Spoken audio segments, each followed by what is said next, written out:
नमस्कार दोस्तों, 13 अप्रैल सन 2029 1000 फीट से ज़्यादा बड़ा एस्ट्रोनॉइड अर्थ के बहुत बहुत करीब से गुजरेगा।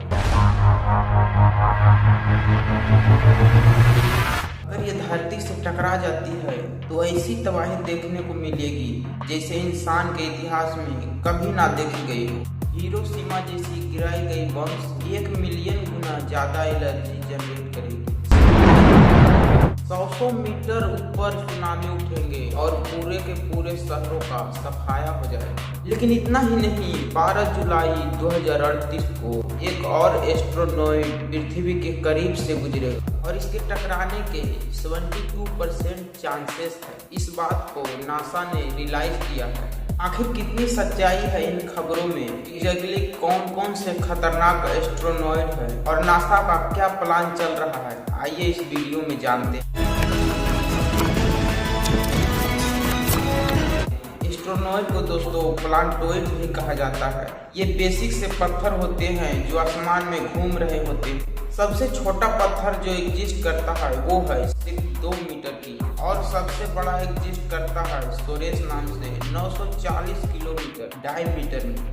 ज्यादातर एस्ट्रोनॉइड हमारे सौर सिस्टम में मार्स और जुपिटर के बीच पाए जाते हैं। यहाँ मिलियन में एस्ट्रोनॉइड्स होते हैं, लेकिन हर एस्ट्रोनॉइड के बीच का गैप 1 मिलियन से भी ज्यादा दूरी होता है।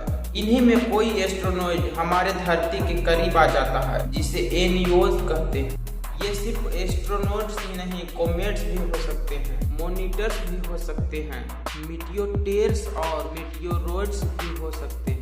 आज से 4 साल बाद इसे देखने के लिए माइक्रोस्कोप्स की भी जरूरत नहीं पड़ेगी। ये आप सीधे अपनी आंखों से देख सकते हैं इस एस्ट्रोनॉइड्स को। तो क्या चांस है कि ये धरती से टकरा सकता है? तो इसकी चांस है 0%। साल 2004 में जब इस एस्ट्रोनॉइड को डिस्कवर किया गया था इंसानों के द्वारा, तो दुनिया भर में हल्ला मच गया था, क्योंकि जो पहली एक्टिमाइजेशन की गई थी उसमें बताई गई थी 2.7% चांसेस है टकराने की। ऐसे 2.7% कोई बड़ी चीज नहीं होती है, जिसका मतलब होता है 97% नहीं टकरा है। लेकिन इतना बड़ा एस्ट्रोनॉइड को 2% टकराने की चांसेस भी बहुत डरावना होता है। अगर कोई छोटा एस्ट्रोनॉइड भी हमारे धरती के करीब से गुजरता है तो बहुत जरूरी है कि सही टाइम पर इनकी इंटरनेशनल कोऑर्डिनेशनल डिजाइन प्लान को एक्टिवेट किया जाए। लेकिन क्या होगा अगर कोई बड़ा एस्ट्रोनॉइड धरती के पास आकर टकराने वाला?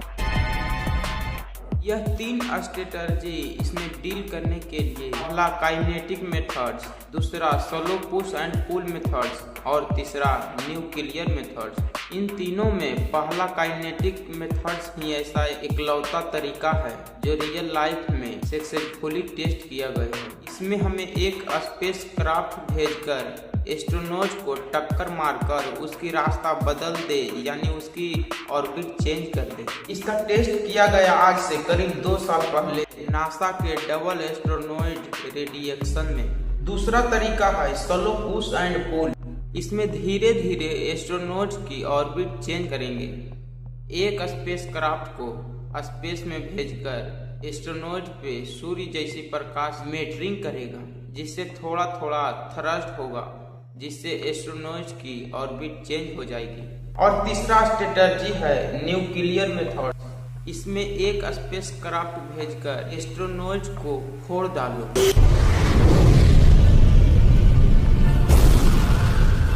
सुनने में फिल्मी लगेगा, लेकिन रियलिस्टिक में इसे शायद ही यूज किया जाए, क्योंकि ऐसे जब किसी एस्ट्रोनॉइड को फोड़ा जाएगा तो कौन कौन सा टुकड़ा किस ऑर्बिट को फॉलो करेगा ये हम नहीं जानते। हो सकता है किसी टुकड़ा अगर गिर जाए हमारी पृथ्वी पर और हम सबकी विजिटिंग हो जाए। हमारे लिए जो इम्पोर्टेंट है वो है एनियोज।